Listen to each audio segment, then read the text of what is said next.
Hello friends, मेरा नाम विशाल है and welcome to my channel programming with Vishal. तो फ्रेंड्स, लास्ट वीडियो में हम लोगों ने डिस्कस किया था कि किस तरीके से हमें अगर आरएसएस फीड को रीड करना हो तो हम लोग रीड कर सकते हैं।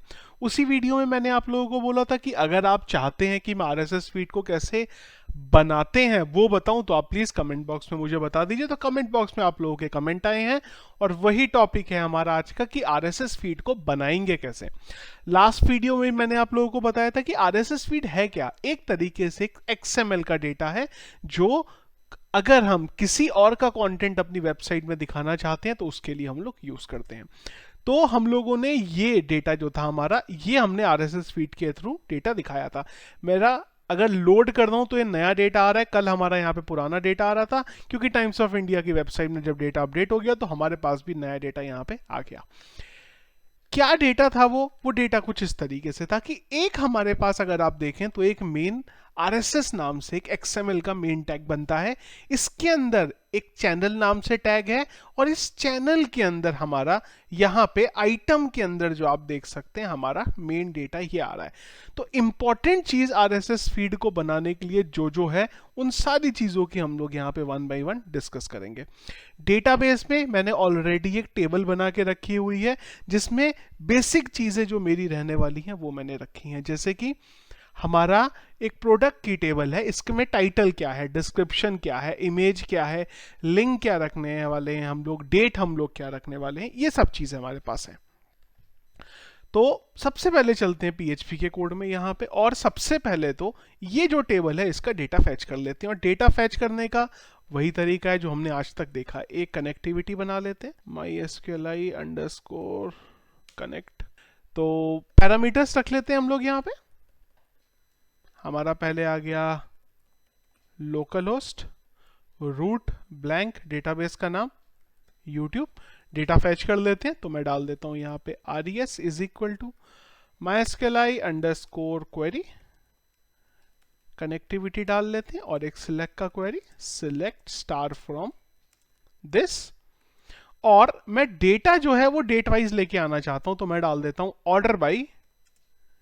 हमारी डेट क्या है, कॉलम का नाम क्या है यहाँ पे, डेट, DESC, डिसेंडिंग ऑर्डर में डेटा को लेके आया जाए। और यहाँ पे हम लोग जो डेटा होगा वो हमारा यहाँ से रिटर्न कर देंगे, पर किस बेस पे कि डेटाबेस में डेटा एग्जिस्ट करता है कि नहीं करता। If mysqli underscore num underscore rows of $res is greater than 0, तभी हम इस कंडीशन में आएंगे, अदरवाइज यहाँ पे आने की कोई भी जरूरत नहीं है। इस तरीके से अब अगर हम आए और हमारे पास डेटा आया तो क्या करना है, और अगर डेटा नहीं आया तो क्या करना है। सबसे पहले चलते हैं एक बार फिर से टाइम्स ऑफ इंडिया वाली आरएसएस फीड को देखते हैं और यूआरएल में मैं एक ऐसी वैल्यू डाल देता हूं जो एग्जिस्ट ही नहीं करती और सेम टाइम पे एक ऐसी वैल्यू भी डाल के रखता हूं जो एग्जिस्ट करती है। एक बार दोबारा हिट कर देते हैं, इधर आ जाते हैं, ये देखिए। तो जब डेटा मेरे पास नहीं आया तो अगर आप ध्यान से देखें तो हमारा आइटम नाम का, इन दोनों में अगर आप डिफरेंस देखेंगे तो एक आइटम नाम का जो हमारा इंडेक्स था वो नहीं बना, बाकी हमारे पास सारी की सारी चीजें आई। तो इसमें से जो मेन रिक्वायर्ड चीजें हैं उनको हम लोग यहां पे लेते हैं। सबसे पहले तो हमें एक एक्सएमएल का टैग चाहिए यहाँ पे जो रिक्वायर्ड है, उसके बाद ये आरएसएस चाहिए हमें, उसके बाद हमें चैनल चाहिए और चैनल के बाद हमारे पास यहाँ पे जो आइटम है वो हमारे पास आएगा।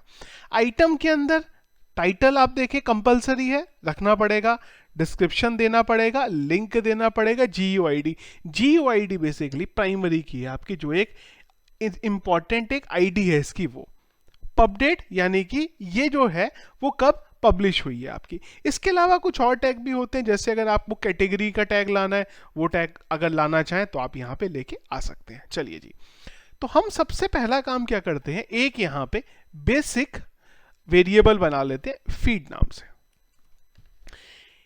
ये डेटा, ये वाला, अगर मैं इस कंडीशन में आऊंगा तो मेरा इधर का डेटा बनेगा, अदरवाइज वो डेटा बनाने की कोई भी जरूरत हमें नहीं है। अगर हम देखें तो यहाँ पे एक XML फाइल हमारी ये जनरेट हो रही है। तो मैं क्या करता हूँ, सबसे पहले एक बेसिक XML के लिए जो मुझे टैग डालने होते हैं वो डाल देता हूँ। तो मैंने बोला यहाँ पे क्वेश्चन मार्क XML, सबसे पहले इसका एक वर्जन बता देते हैं, मैं डाल देता 1.0 मेरा वर्जन है, और इतना ही फिलहाल इस पे रहने देते हैं।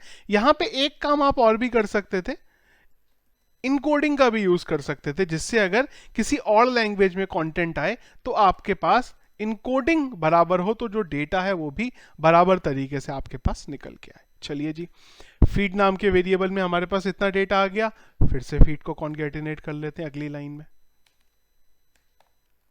इस तरीके से। इस बार हम लोग ये आरएसएस वाली जो लाइन है ये डाल देते हैं, कॉपी पेस्ट, सिंगल कोट में ये डेटा डाल देते हैं। तो आरएसएस का जो डेटा है वो मेरे पास यहां पे इस तरीके से आ गया। नेक्स्ट लाइन, इसके बाद अगर ये आरएसएस फीड में देखें आप, तो आपके पास चैनल आता ही आता है। चलिए जी, $1 feed is equal to channel को भी ले आते हैं, क्योंकि चैनल तो लाना ही पड़ेगा। अब चैनल के बाद हमारे पास कुछ और बेसिक चीजें आती हैं। यहाँ पे क्या आता है? सबसे पहले टाइटल आता है। तो क्या फीड का टाइटल आप यहां पे रखना चाहते हैं? इस तरीके से लेट्स से मैं डाल देता हूं my website feed, copy paste and paste. और क्या क्या चीजें हमारे पास? लिंक, इस आरएसएस फीड का लिंक आपको रखना है तो आप रख सकते हैं, तो मैं लिंक डाल देता हूं एक यहां पे। अब लिंक के लिए जो भी हमारा बेस यूआरएल है वो बेसिकली यहां पे आ जाएगा। तो हम क्या कर सकते हैं, एक स्पेसिफिक हमारा वेरिएबल बना सकते हैं। तो मैं यहां पे एक लिंक नाम से वेरिएबल बना लेता हूं। अब ये डिपेंड करता है कि यूजर ने किस लिंक को हिट किया है, उसके बेस पे ये जो लिंक है आपका बनेगा। मैं अभी के लिए टेस्टिंग के लिए इस पे google.com डाल देता हूं इस तरीके से, और ये वेरिएबल को मैं यहां पे कॉल करा देता हूं कॉन्कैटिनेट करने के लिए। चलिए जी, ये आ गया। इसके बाद डिस्क्रिप्शन एक डाल देते हैं, माय वेबसाइट फीड डिस्क्रिप्शन, कुछ भी मैं अभी के लिए ऐसा ही डेटा डाल दे रहा हूं। डिस्क्रिप्शन के बाद लैंग्वेज आपको डालनी है, कॉपीराइट है, ये सब चीजें आपको डालनी है तो आप डाल सकते हैं। बेसिक जो चीजें हैं वो हम लोग यहां पे ले आए हैं। अब एक बार इतने से कोड में इसे हिट करके देखते हैं। फिलहाल आउटपुट कुछ आएगा नहीं, और अगर मैं यहां पे इसे इको कर दूंगा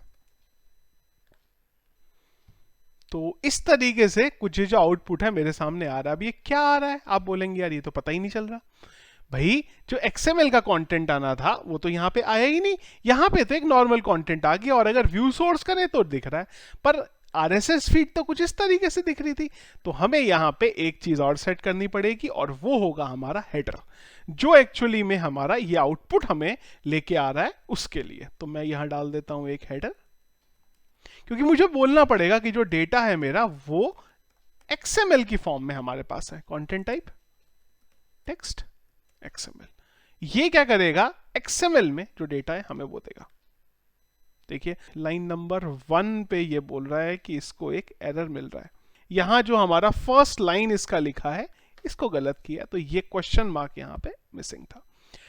जैसे ही एक बार रीलोड करते हैं तो ये अगेन बोल रहा है कि लाइन नंबर 1 में फिर से कुछ दिक्कत है, तो हमने कहीं पे कोई दिक्कत यहां पे छोड़ी हुई है। एक बार थोड़ा सा स्पेस डाल लेते हैं, और एक काम और करते हैं, ये कंटेंट टाइप जो है हमारा इसको ऊपर डाल देते हैं, यहां पे बराबर है, इसको इस तरीके से ऊपर डाल देते हैं यहां पे। ये RSS फीड तो हमने बना ली, पर ये फीड को क्लोज भी करना पड़ेगा ना। ये जो टैग हमारे खोले हैं इन्हें तो हमने क्लोज ही नहीं किया। अब जब क्लोज नहीं करेंगे तो ये एरर देंगे, ऑब्वियस सी बात है। चैनल जो हमने बनाया था उसको क्लोज कर दिया, और जो RSS हमने बनाया था उसको क्लोज कर लिया। एक बार हिट करते, अब देखिए, अब अगर आप देखेंगे तो ये दोनों फाइल आपको कुछ एक ही तरीके से यहाँ पे जनरेट होके दिख गई। वो एक्चुअली में क्लोज करना मैं जो था यहाँ पे भूल गया था। अब सेकंड चीज, अगर हमारे पास डेटा है तो यहाँ पे हम इसके अंदर जो है वो डेटा यहाँ पे डाल देते हैं। अब डेटा डालते कैसे हैं वो आपको ऑलरेडी पता है। हम एक और बना लेते हैं यहाँ पे टैग, और अब हमारा सारा का सारा डेटा किस में आएगा? आइटम नाम के टैग में आएगा, ये वाले आइटम नाम के टैग में। तो इसके अंदर भी हम लोग एक इस तरीके से आइटम डालते हैं, और यहां पे आइटम को क्लोज कर देते हैं। ऊपर आइटम डाला, अंदर हमने क्लोज कर दिया, और यहां पे हम लोग हमारा व्हाइल लूप चला देते हैं। Row is equal to mysqli underscore fetch underscore associative my SQLi res, और यहां पे हम लोग जो हमारा डेटा है उसको ले आते हैं। सबसे पहले हमारे पास टाइटल होना चाहिए। एक टाइटल क्या है हमारा, एक बार हम निकाल लेते हैं यहां से। सिंगल कोट होना चाहिए, dollar row of title, copy paste and paste. इसके बाद डिस्क्रिप्शन, डिस्क्रिप्शन आ गया। डिस्क्रिप्शन के बाद हमारे पास होना चाहिए था एक लिंक, लिंक आ गया। लिंक के बाद हमारे पास होनी चाहिए थी एक आईडी, प्राइमरी की डाल देते हैं, और एक होना चाहिए था हमारे पास टाइम। अब टाइम में याद रखिएगा कि जो टाइम है आपका वो आईएसओ के अकॉर्डिंग होना चाहिए, तो जो भी आपका टाइम है उसे आपको कन्वर्ट यहां पे करना पड़ेगा। चलिए जी, तो डिस्क्रिप्शन, डिस्क्रिप्शन, लिंक, लिंक, और ये हो जाएगी आपकी GUID। ज्यादातर जगह GUID और लिंक जो होता है वो आपको एक ही यहां पे रखते हैं। चलिए जी, एक बार देखते हैं भाई हिट करके, तो कुछ आ गई यहां पे एरर। एक बार चलते हैं कोड में, क्या किया, गड़बड़, गड़बड़ है ये डेट। अब डेट एग्जिस्ट नहीं करता, और चलेगा कैसे, देखिए बराबर आपके पास सारा का सारा जो डेटा है वो यहां पे आ गया।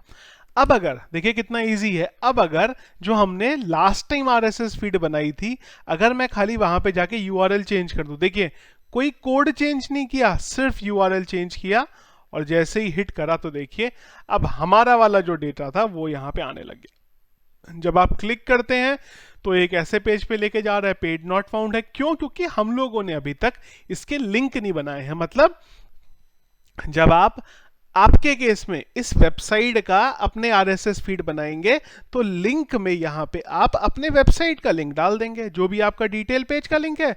तो जब भी कोई इस पे क्लिक करेगा तो उस पेज पे चला जाएगा। तो देखिए कितना सिंपल है आरएसएस फीड को बनाना। यहां पे ध्यान किन चीजों का रखना है, एक तो हेडर जरूर सेट करना है XML के लिए, और XML के जो टैग हैं वो आपको प्रॉपर तरीके से यहाँ पे यूज करने हैं। दैट्स इट, RSS फीड जो है आपका यहाँ पे बनके तैयार हो जाएगा।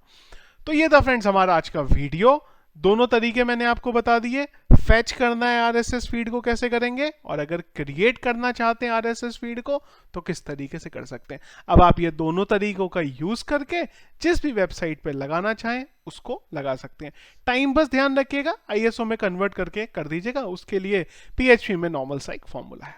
तो ये था फ्रेंड्स हमारा आज का वीडियो रिगार्डिंग कैसे आप आरएसएस फीड को क्रिएट कर सकते हैं। वीडियो अगर आपको पसंद आया तो इसको लाइक और शेयर जरूर करिएगा। चैनल में अगर आप नए हैं और आगे भी इसी तरीके के मेरे वीडियोस देखना चाहते हैं तो जरूर हमारे चैनल को सब्सक्राइब कर लीजिएगा। Thank you.